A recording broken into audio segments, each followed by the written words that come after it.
Greetings SPCS founders, Bishops John and Eva Pineda, faculty and staff, friends, family, and most importantly, the senior class of 2020. Throughout the past 4 years, we've each embarked on a journey of self-discovery and maturity, a journey full of failure, struggles, and successes that taught us the importance of resilience and self-determination, something that is all the more important given the times we find ourselves in. It was a journey that molded us each into the extraordinary young men and women we are today, ready to face the world. Here's a look into my journey. I remember entering high school with 2 goals in mind: to get into a top university and to retain my spot as class valedictorian. During my freshman year, I took the hardest classes I could, joined class council, and joined every club there was, seeing a 4.0 GPA, perfect test scores, and a long list of extracurriculars as the definitive mark of success. What else was there to do? While I had friends, did everything there was to do under the sun, had the most stellar grades, and maintained an image of what I thought was success, the reality was that I was miserable. I remember constantly having to give up sleep and self-care in pursuit of my academic and social endeavors. I began asking myself if this was really what success was, if all of the stress, anger, and tears shed were worth it. I remember always asking myself why I was so adamant about being extra and doing the most. Was it to prove something? Was it for my family? Was it for someone else? Why? I realized that if it weren't for these things, it was going to be for myself, that I wanted to challenge myself to achieve these goals for my development. I began to make myself my biggest critic, pointing out my flaws, and always thinking of ways I could improve myself.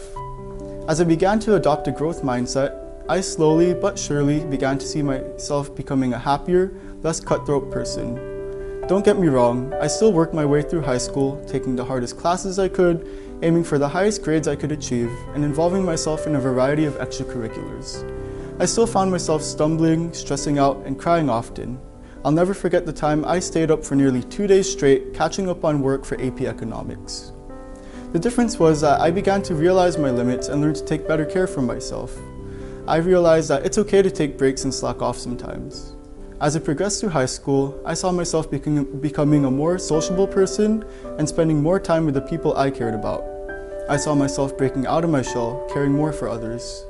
I realized that success isn't measured by how high your GPA was, how high your SAT score is, or how many extracurriculars you did. As much as others may try to do so, you can't really quantify success with a number. I realized that the definition of true success is up to each person to create and work toward themselves, that there is no single mark of success. If there's anything I've learned from the situation we currently find ourselves in, it's to celebrate all successes, whether big or small, and to make the most out of everything. You never know what could happen. As I end my address, I'd like to acknowledge those who've played a significant role in my high school journey. To my parents, thank you for always supporting my crazy ideas and ambitions. I hope I didn't cause you too much stress. To the teachers and faculty who've become my second parents, thank you. You've taught me not only in the context of academics, but about real life beyond academics. To the senior class of 2020, thank you for all the memories we've made and struggles we've gone through since middle, even elementary school. We saw each other grow up, from kids who didn't have a clue what we were doing to graduates who are ready to change the world. If you haven't already, I hope you each find and live out your own definition of success. Not someone else's definition, but your definition. Most importantly, I'd like to thank God for everything He's blessed me and those around me with. I'd like to thank God for all the struggles and challenges He's put in my life that have molded me into the person I am today. Without His guidance, I wouldn't have been able to do anything and everything I've achieved thus far. I'd like to close with a Bible verse, Proverbs 23:18, which states, "There is surely a future hope and reward for you, and your hope and expectation will not be cut off." Thank you, and God bless.